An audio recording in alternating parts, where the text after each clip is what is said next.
Who Killed Nelson Nutmeg? Written and read by Danny Stack. Chapter 7. Secret Den. Billy gathered Shiv, Woody and the Colonel around in a circle so that she could show them her video footage. "Wait for the zoom," she said. The handheld footage zoomed into the bonfire, but it was difficult to make out because the images were too dark. "Didn't you use night vision mode?" asked the Colonel. "It's pay as you go," said Billy with a hint of embarrassment. To make matters worse, the phone started beeping and the footage disappeared. A battery light flashed a couple of times, then the whole screen went blank. "Phone's dead," said Woody. "And so is Nelson Nutmeg," said Billy as everyone took their seats in their secret den. The den was a forgotten old storeroom situated behind Game Zone, full of interesting knickknacks.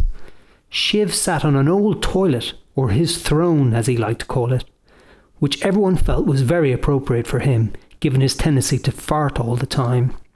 Woody perched himself on a couple of worn tractor tyres. The Colonel jumped onto a lectern and sat cross-legged as she supervised everyone below her, or so she liked to think. Billy took a few steps away from the gang, expecting them to react to the news of Nelson's death, but they all just looked at her, disbelieving. "Didn't you hear me?" Billy asked. "Nice try, Billy," said Shiv, playing it cool. The Colonel was less cool. "I'm missing a battle duty deathmatch for this. Double XP?" Woody decided to be on Shiv and the Colonel's side. "Yesterday you said he was lame, and now you're a little Miss Nelson fan," he said to Billy. "I know we're too old for him now," she replied, "but he's always been there for us." "Woody, remember the time when you peed in the pool?"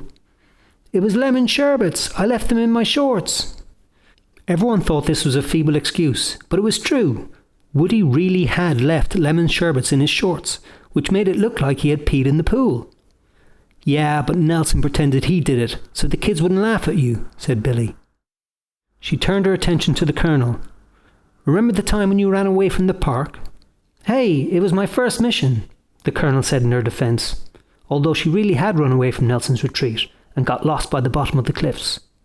"But Nelson found you and stayed with you until you felt better," said Billy. The Colonel couldn't deny any of this. She knew Billy had a point. "And Shiv," Billy said, "remember you've been nutmegged?" Shiv thought for a second.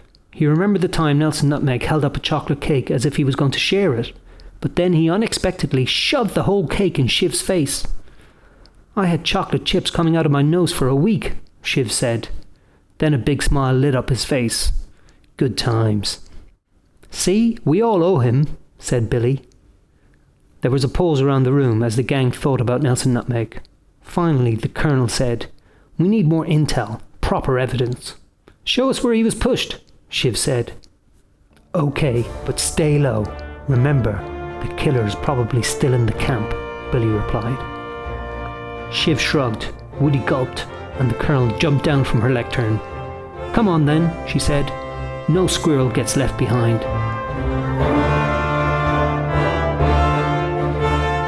Chapter 8. Looking for Clues. Billy led the gang away from the main throng of Nelson's retreat, taking the long way around the camp to go to the cliffs. She wanted to ensure no one saw what they were doing and no one followed them. She crouched down so as not to be seen. She gestured to the others to do the same. Her plan was to take the gang to where she had seen Nelson Nutmeg falling off the cliff. The Colonel and Woody nodded their agreement and bent down beside her. The Colonel gave various military hand signals, pointing at her eyes and then into the distance. No one had a clue what she was doing. Shiv, on the other hand, was happily sucking a lollipop, not really interested in ducking out of sight or following military signals. He wasn't taking this "Nelson Nutmeg is dead" thing seriously, but it could prove a handy distraction until lunchtime. Billy led the gang down one of the winding paths of the caravan park, trying to stay low. They reached the end of the path, and that's when Billy saw the creepy bald guy who bumped into her outside Nelson's barrel. They had to hide, quickly. Shiv was still happily sucking his lollipop and didn't notice where the gang went, but Billy pulled him to the side at the last minute. They hid behind a caravan and then popped their heads out from the side to take a look at the creepy bald guy. "Who's that marble?" asked Woody. "I saw him last night acting right shifty," said Billy. Indeed, he was acting right shifty now.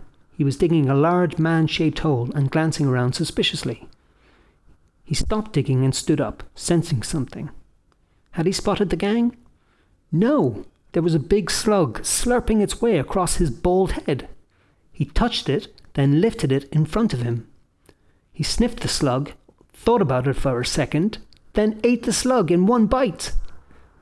Woody couldn't believe his eyes. He ate the slug, he ate the slug. Did he? Didn't he?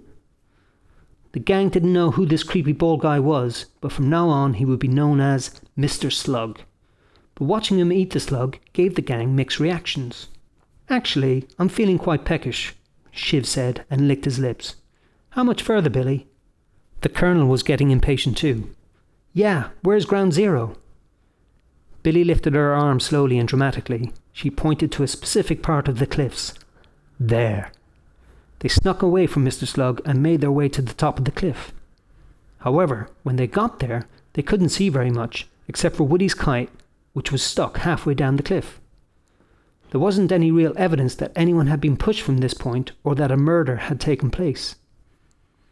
Billy didn't want the gang to lose interest, so she tried to remain upbeat. There's nothing here. Let's see what we can find on the beach. What about my kite? Asked Woody, not noticing that the others had already gone. Hey, wait for me, he cried. And he tried to catch them up as they headed towards the beach. Billy lay down on the beach, posing as the dead Nelson Nutmeg. She stuck her tongue out to the side for dramatic effect. He was here, like this, she said, but it came out slightly muffled because of her stuck-out tongue. Well, he's not here now, is he? The Colonel said, getting bored. Maybe it's time for lunch. Shiv? Shiv? There was no reply from Shiv. He was sitting on a rock by the bottom of the cliff, but he felt something underneath him that was a bit soft. He picked it up and held it out in front of him. Nelson's eye patch, cried Woody. Yes, said Billy, and she jumped up, excited to have found real evidence at last. Is this real then? Said Shiv. Part of me was hoping I had made it up, said Billy. Where's the rest? Asked the Colonel.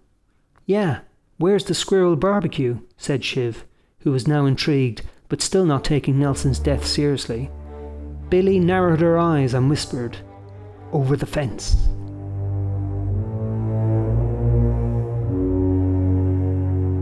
Chapter 9. Let's do this. There was an imposing electric fence along the cliff top that was normally well out of bounds for everyone, kids and adults alike. Billy, Shiv, Woody and the Colonel had never been this far along the path before. In fact, there wasn't really a path. The ground was uneven and there was a lot of long grass. The Colonel, Shiv and Woody edged towards the fence, which buzzed ominously. Woody crouched down in front of a sign which read, Danger! Electric fence! Woody said the words over and over in his head. He was really tempted to reach out and touch the fence. Don't touch that, the Colonel ordered. Bzzzt! A loud buzzing sound caught their attention and they looked at Shiv. He hadn't been able to resist touching the fence. Some of his hair had gone all spiky and a few wisps of smoke trailed from his head. Yeah, don't touch that. Again, he said. Billy arrived holding Swindon's sci-fi duvet. She threw it over the sign to stop the electric current from harming them as they climbed over the fence. But no one moved. Billy looked at each member of the gang in turn, and they all focused on Woody. Woody shook his head wearily. He was always the one chosen to go first for some reason, and he started to climb over the fence using Swindon's duvet. Ow, ow, ow, ow, ow, he cried, and the others stepped forward, afraid that Woody had been zapped by the fence. Ha ha, got you, Woody said. He was only pretending. It was his way of getting his own back for always picking him to go first. However, he lost his balance and landed awkwardly on the other side of the fence. He narrowly avoided a big steaming pile of cow dung. Shiv casually jumped over the fence but still had some electric shock in his hands. He patted Woody on the back, which made Woody jolt with some of Shiv's electricity. Woody stepped forward, right into the cow dung. The others laughed to themselves as Woody pulled faces, desperately trying to wipe the cow dung from his sandal. Once they were all safely over the fence, the gang looked for clues at the place where Billy had seen someone throw Nelson Nutmeg's costume into the bonfire. Billy picked up some brightly coloured paper that was lying around. "Chew wrappers," she said. "Could be nothing," said the Colonel. Shiv decided to see if there was still any electric shock left in his hands, and he held out his finger towards the Colonel. "Bzz, bzz, bzz," he said. But the Colonel grabbed his finger, surprising Shiv. "Do you want anyone to be able to pull that finger again?" she asked. "That's not becoming behaviour of an officer," said Shiv. "Yeah, well, you put the infant into infantry," the Colonel replied. Shiv and the Colonel smirked at each other, enjoying the banter. Billy rolled her eyes. "We haven't got any evidence yet, and you guys are just mucking around." "Can't we have lunch now? My tummy's eating itself," said Shiv. At that precise moment, a loud rumbling noise came from his stomach. It was either the beginning of a huge fart, or he was the hungriest boy alive. The others edged away, just to be safe. "And I've got to practice my moves for tomorrow," said Woody, but no one knew what he was talking about.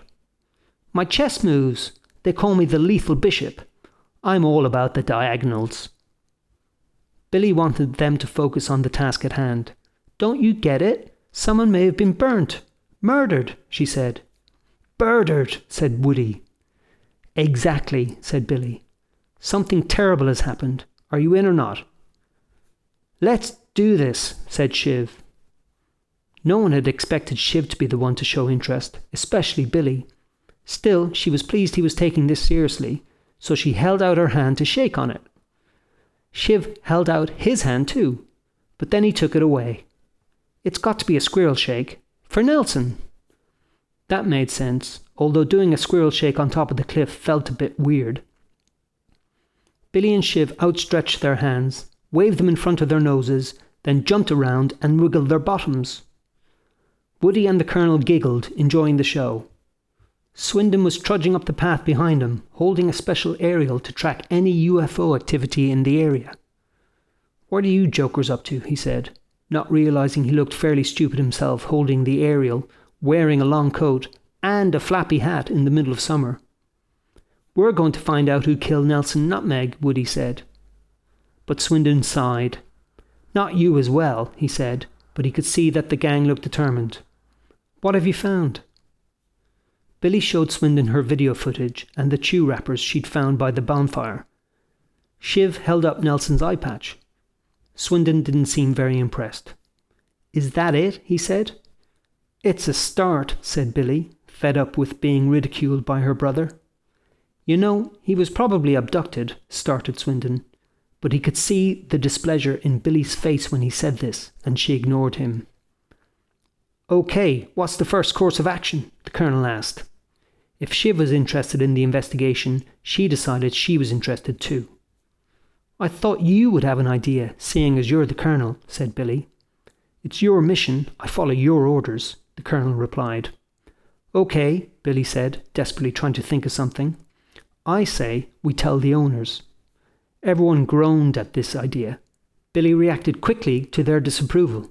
"But if they don't believe us, we'll take things as far as they can go, OK?" she said. "Yeah," everyone replied, more upbeat, and they immediately headed back towards Nelson's retreat. As they neared the electric fence again, Swindon noticed something familiar. "Hey, is that my duvet?"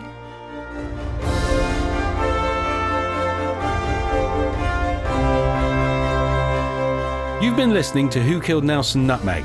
It was read by Danny Stack from his own novelisation of the film. To find out more and watch some clips from the movie, visit nelsonnutmeg.com.